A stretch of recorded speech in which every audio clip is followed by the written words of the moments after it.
ثم جعلناك على شريعة من الأمر فاتبعها ولا تتبع أهواء الذين لا يعلمون.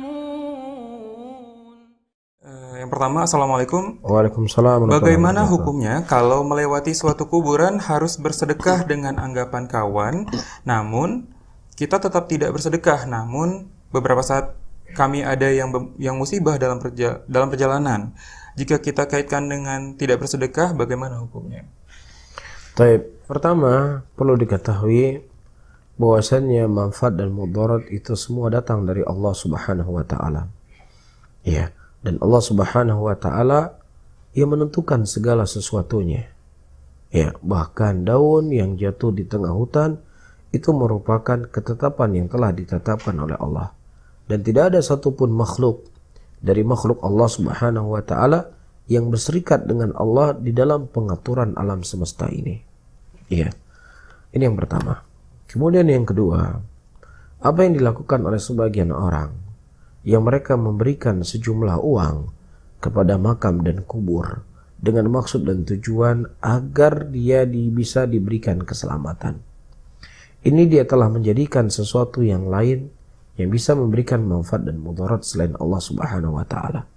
Dan dia telah menyamakan kubur tersebut dengan Allah Rabbul Alamin, dan ini perbuatan kesyirikan yang tidak boleh seseorang melakukan kalau seandainya dia mencintai dirinya, mencintai agama yang ada pada dirinya.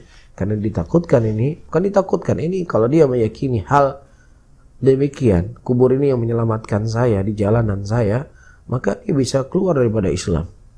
Ya, bahkan Allah Subhanahu wa taala memerintahkan nabinya untuk mengatakan qul inni la amliku li nafsi dharra wa la naf'a.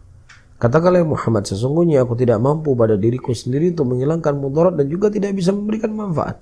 Nah, kalau seandainya Rasulullah adalah orang yang paling mulia, yang paling agung, utusannya Allah, kekasihnya Allah, tidak mampu untuk menghilangkan mudarat pada diri beliau sendiri, bagaimana lagi dengan orang di bawah Rasul? Bagaimana lagi dengan orang yang sudah mati? Bagaimana lagi orang sudah tertimbun dengan tanah? Iya, ini yang kedua. Yang ketiga, ketika seseorang menyerahkan uang dan kemudian dia selamat di jalan, bukan berarti dia kuburan tersebut memberikan keselamatan. Dan bukan juga berarti ketika seseorang tidak menyerahkan uang, kemudian dia celaka, bukan pernah si kubur itu yang memberikan mudarat. Karena dia tidak bisa memberikan apapun. Tetapi itu semuanya adalah ketetapan yang Allah Subhanahu wa taala tetapkan. Ya, semua telah digariskan oleh Allah. Dan terkadang ketika seseorang dia yakin dengan sesuatu, maka Allah akan mudahkan dia dengan sesuatu tersebut. Allah semakin kufurkan dia. Allah semakin jauhkan dia dari agama. Allah semakin jauhkan dari keyakinan. Ya, ketika dia yakin kubur inilah yang bisa memberikan keselamatan kepada saya, dia menyerahkan uang, kemudian justru dia yang selamat. Yang nggak menyerahkan uang nggak selamat. Terkadang hal ini merupakan istidraj dari Allah Subhanahu wa ta'ala. Ya, jadi kita tidak melihat dari sisi hasilnya, tapi kita melihat bagaimana caranya benar ataukah salah.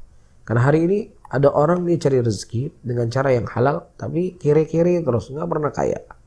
Tapi ada orang yang dia cari uang dengan cara korupsi, nyolong, jadi kaya raya. Apakah yang cari uang dengan cara halal nggak kaya tadi dia salah?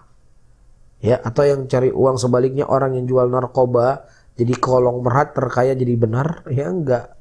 Kita nggak melihat dari sisi hasilnya, tapi kita yang paling terpenting kita lihat apa?